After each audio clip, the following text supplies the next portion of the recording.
Gen X has more nicknames than any other generation. I mean, society has been trying to define us since the day we were born. And somehow, every one of those nicknames, they capture a piece of us. Yet our story continues to unfold. So why does Gen X have 11 nicknames when baby boomers only have boomers? Millennials, they only have Gen Y. But us? Now listen closely and let me know if I've left any out. You've got Latchkey Kids. You've got the slacker generation. Whatever. You've got the feral generation. The forgotten generation. The MTV generation. The middle child. Baby busters. The 13th generation. The bridge generation. And the sandwich generation. And you know, Jen Jones also gets kind of included in there sometimes as well. Now that's a lot. And I don't think it's random. I think it's because Gen X, we just don't fit in a box.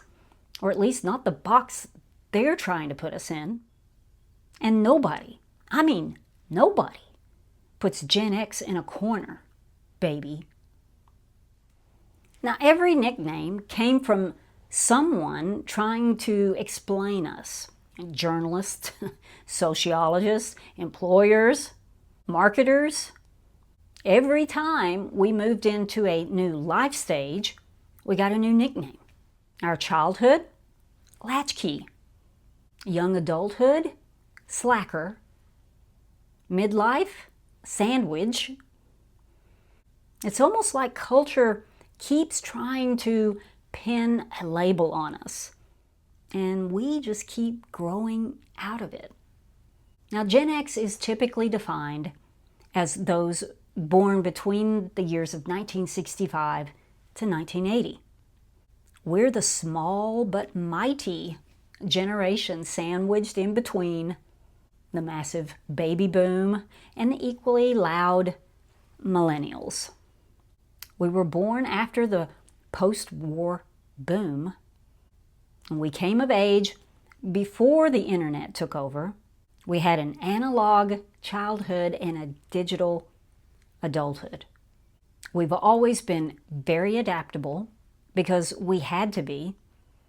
We went from rotary phones to smartphones, from encyclopedias to Google, and from paper maps to maps that recalculate. We're very resourceful. I mean, hello, MacGyver. I mean, we didn't Google on how to fix things. We figured it out. We're skeptical too. You know, we grew up on the X-Files. It was trendy not to trust anyone. Isn't that right, Mulder? Now, I thought about all of these different monikers.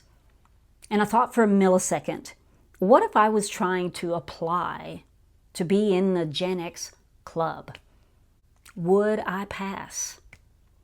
What about the Latchkey Kids? Now, technically, my mom, she did not work outside the home when I was growing up, so I'm not full-blown latchkey. However, she was extremely busy, and usually way too busy for me and my sister, especially when we come home starving after school. Now, my favorite after-school snack for years was taking a hamburger bun and slathering it with mustard. The mustard would be so thick that it would squirt out the sides when I would take a bite of it. Now, when kids are left to their own devices, that's the kind of snacks they invent. But I loved that. It was my mustard sandwich. I also liked butter sandwiches, which consisted of 2 slices of white bread and lots of butter, which probably wasn't even butter. Probably Parquet. But I'd take those sandwiches and I would go straight to the living room floor to watch Brady Bunch, Gilligan's Island, the best babysitter of all. That was a Gen X childhood. Now, what about the slacker generation? Now, I like to think that I have a pretty good work ethic. But when it comes to cynicism or sarcasm or realism, I'm stocked up and usually ready to share. Now, I know even from a younger age, I was never too much into the whole American dream. I was always into taking the more unconventional path. So if that made me a slacker back then okay, whatever. But here's the thing. We weren't slackers. We just didn't accept that all of the rules made sense. I mean, we watched layoffs happen. We saw pensions vanish. We learned early on that loyalty wasn't always rewarded. But what about the feral generation? This one cracks me up a little bit. Because for me, I think there is a little bit of truth to that. You know, summers, they were the best. Barefoot from the end of May to the beginning of September. Bicycles that opened up the entire world to me and my other 10-year-old friends. My parents never knew where we were during those summer days. And they didn't worry either. They knew we'd be home eventually when we got hungry enough. Now, let's look at the MTV generation. Now, heck yeah, that was so, I totally relate to that one. When MTV was actually about music, I felt like they had created a channel just for me. The videos, the interviews they did, the VJs. I remember watching the making of the Thriller video by Michael Jackson. They had a little documentary on MTV, and I watched that thing like 10 times. You know, music didn't just entertain us, it shaped everything for us back then. When it comes to the Bridge Generation nickname, I remember specifically when I accessed the internet for the first time.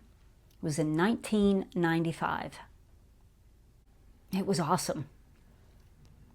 But I also remember using rotary dial phones. I remember the big TVs with the wooden cabinets with no remotes. My first tape recorder from Sears. And you know, you'd hear that song, your favorite song on the radio, and you had to hurry. And why did they make recording involve two buttons that you had to simultaneously press down together? But you know, getting half a song was better than not getting it at all. I love all of that, the analog and the digital. Loads of good memories. But this next nickname, it hits a little different. It's where nostalgia stops and reality starts. And of course, I'm referring to the sandwich generation. So here we are, and even this one identifies me in a way. I don't have children, but I've been a caregiver to my mom for over 10 years now. And I won't sugarcoat it and say that it's been a breeze. Now we're helping silent generation and older boomer parents manage health care and long retirements. Some of us are supporting millennial or Gen Z kids in an extremely high-cost world. We're trying to build our own retirements without pensions. We're managing careers in industries that digitized midstream, or facing a future where many of those careers are being replaced or AI integrated. This nickname isn't so really that cute, but it's structural. We're definitely being squeezed on many sides. And when squeezed, you really see what something is made of. And we're scheduling doctor's appointments for our parents while also trying to understand Parent Plus loans, while Googling, can I retire at 62? We're the first generation to raise kids in a digital world that we didn't grow up in, to watch pensions disappear, and to be pioneers of a completely new retirement system, the first to potentially support parents in many different ways who can live 25 to 30 years in their retired years, whose health spans don't always match up with their lifespans, unfortunately. We are a generation that is very much needed right now. And we're answering the call. Now, we weren't defined by a boom, or a depression, or a war, or the turn of a century. We've been defined by adjusting to whatever comes next. And sometimes that means divorce spikes, two-income households, corporate downsizing, the internet explosion, globalization, AI. We weren't defined by some one-and-done event. It seems that we're being redefined with every decade that we're here. But here's an even deeper realization. Gen X doesn't just fit in a box. We don't fit into the optimistic post-war prosperity story, and we don't fit into the hyper-connected digital native story either. We're the joint that's holding big things together. And we may not always get the spotlight, but without us, a lot of things wouldn't work. We're practical but skeptical, cynical but strangely hopeful. We don't overshare. We don't panic publicly. We don't need constant affirmation, and we don't fit in a marketing category either. But we do show up at work, for our parents, for our kids. Maybe the real reason we have so many nicknames is that for every decade that we're here, we make a mark. And maybe this video sounds like a Gen Xer that's trying to toot her own horn a little too much. And that's just not Gen X at all. But actually, the reason I do these videos that builds us up is for that very reason. Because the world out there is trying to knock everybody down all of the time. And if a little tiny YouTube channel wants to toot her horn about her generation, then that's okay. So tell me in the comment, which nicknames do you relate to the most? Which ones do you hate? And let me tell you what I also think is one of the greatest things about being Gen X, and that is our shared memories. It unites us in a way that nothing else really can. So if you've got just a few more minutes, then check out this video. It's a real blast from the past. Growing up Gen X, 15 normal things that are considered gross today.